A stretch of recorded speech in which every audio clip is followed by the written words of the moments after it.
అందరికీ నమస్కారం. ఈరోజు మార్నింగ్ న్యూస్.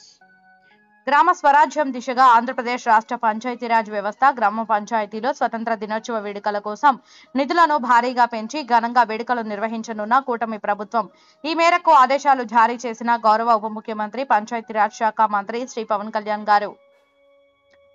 తెలంగాణలో టీడీపీ బలోపేతంపై చంద్రబాబు ఫోకస్.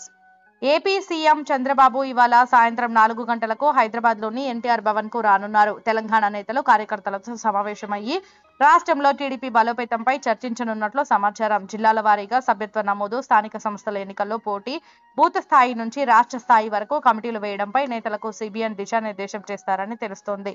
అలాగే టీడీపీకి కొత్త అధ్యక్షుని ఎంపికపై అభిప్రాయం సేకరించనున్నట్లు సమాచారం. వయనాడ్ బాధితులను పరామర్శించిన పీఎం మోదీ. కేరళలోని వయనాడ్ బాధితులను ప్రధాని మోదీ పరామర్శించారు. కొండ చర్యలు విరిగిపడిన ప్రాంతాలను పరిశీలించారు. కేరళ సీఎం పినరయి విజయన్తో కలిసి సహాయ శిబిరాలను సందర్శించారు. రెస్క్యూ ఆపరేషన్ బాధితుల తరలింపు జరుగుతున్న తీరును అధికారులు ఆయనకు వివరించారు. బాధితుల పరామర్శ పూర్తయిన అనంతరం అధికారులతో పీఎం సమీక్ష నిర్వహించనున్నారు. బతుకమ్మ చీరల స్థానంలో నగదు పంపిణీ. టీజీ బతుకమ్మ పండుగ సందర్భంగా రాష్ట్రంలో చీరల పంపిణీకి స్వస్తి పలకాలని కాంగ్రెస్ ప్రభుత్వం యోచిస్తున్నట్లు తెలుస్తోంది. చీరల్లో నాణ్యత లేదని చాలా మంది మహిళలు విమర్శిస్తున్న నేపథ్యంలో వాటి స్థానంలో నగదు లేదా ఇతర గిఫ్ట్లు పంపిణీ చేయాలని భావిస్తున్నట్లు సమాచారం. త్వరలో నిర్వహించనున్న సమీక్షలో సీఎం రేవంత్ దీనిపై నిర్ణయం తీసుకోనున్నారు. ఈ పథకానికి ఎవరు అర్హులు అనే దానిపైన చర్చించనున్నారు. వెంటనే వర్గీకరణ చేపట్టాలి మందకృష్ణ. ఎస్సీ రిజర్వేషన్ల వర్గీకరణపై ప్రధాని మోదీ తనకు నిర్దిష్టమైన హామీ ఇచ్చారని ఎంఆర్పీఎస్ వ్యవస్థాపకుడు మందకృష్ణ మాదిగ వెల్లడించారు. ఢిల్లీలో నిన్న ఆయన ప్రధానిని కలిశారు. వర్గీకరణ సాకారంలో మోదీ, అమిత్ పాత్ర కీలకం. డిమాండ్ ఉన్న ప్రతి రాష్ట్రంలో వెంటనే వర్గీకరణ అమలు చేయాలి, రాష్ట్ర ప్రభుత్వాలు అమలు చేసేలా చూడాలని మోదీని కోరా అని ఇవాళ ఆయన వెల్లడించారు. రాహుల్ కు రైతుల్ని పట్టించుకునే టైం లేదు. బీజేపీ వంచిత రాజకీయాలకు రాహుల్ ప్రతిరూపంగా మారారని బీజేపీ నేత గౌరవ్ భాటియా విమర్శించారు. తాము మోసపోయినట్టు కర్ణాటక, హిమాచల్ ప్రజలు భావిస్తున్నారని పేర్కొన్నారు. కేఏ ఎన్నికల్లో ఇచ్చిన 59 హామీల్లో 2 నెరవేర్చారు. రాష్ట్రంలో 1200 మంది రైతులు సూసైడ్ చేసుకున్నట్టు కథనాలు వచ్చాయి. బాధితుల్ని కలిసేందుకు లేదా కనీసం సమస్యను సీఎం దృష్టికి తీసుకొచ్చే టైం రాహుల్ కు లేదు. ఎందుకంటే ఆయన ప్రాధాన్యాలు వేరు అని అన్నారు. కుక్కల దాడులు పెరుగుతున్నా పట్టించుకోరా హరీష్. టీజీ వీధి కుక్కల దాడులు విపరీతంగా పెరుగుతున్నా ప్రభుత్వం పట్టించుకోకపోవడం దారుణమని మాజీ మంత్రి హరీష్ రావు మండిపడ్డారు. నిన్న వరంగల్లో పసికందును కుక్కలు పీకుతున్నాయి. నార్సింగిలో దివ్యాంగ చిన్నారిపై దాడి చేశాయి. ఇబ్రహీంపట్నంలో 4 ఏళ్ల చిన్నారిని చంపేశాయి. 8 నెలల్లో 343 కుక్క కాటు ఘటనలు జరిగాయి. హైకోర్టు హెచ్చరించినా మొద్దు నిద్ర వదలట్లేదు అని ప్రభుత్వంపై తీవ్ర స్థాయిలో ధ్వజమెత్తారు.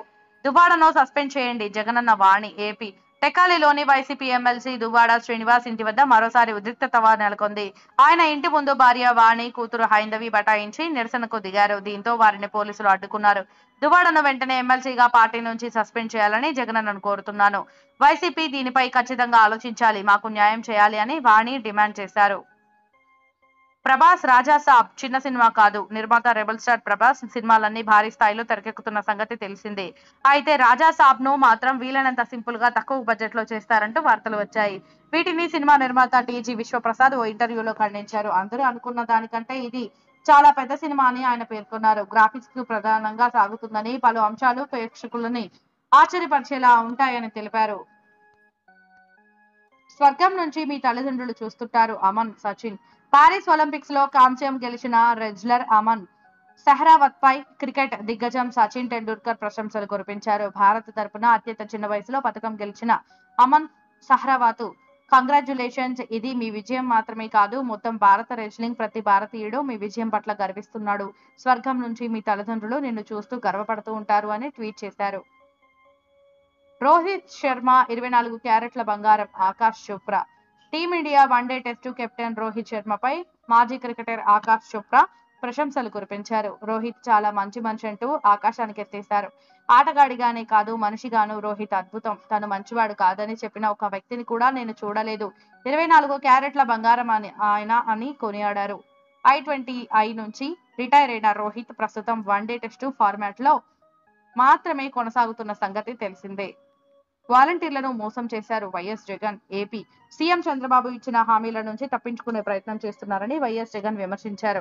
ఖజానా ఖాళీ అయిపోయిందంటూ మభ్యపెట్టే ప్రయత్నం చేశారు. తల్లికి వందనం, వసతి దీవెన, 0 వడ్డీ, ప్రతి ఇంటికి ఉద్యోగం, 3,000 రూపాయలు నిరుద్యోగ భృతి, ఊసే లేదు. వాలంటీర్లను మోసం చేశారు. ఇంగ్లీష్ మీడియం గాడి తప్పింది. రెడ్ బుక్ రాజ్యమేలుతోంది. ఇకనైనా అబద్ధాలు మాని సూపర్ 6 హామీలను అమలు చేయండి అని ట్వీట్ చేశారు.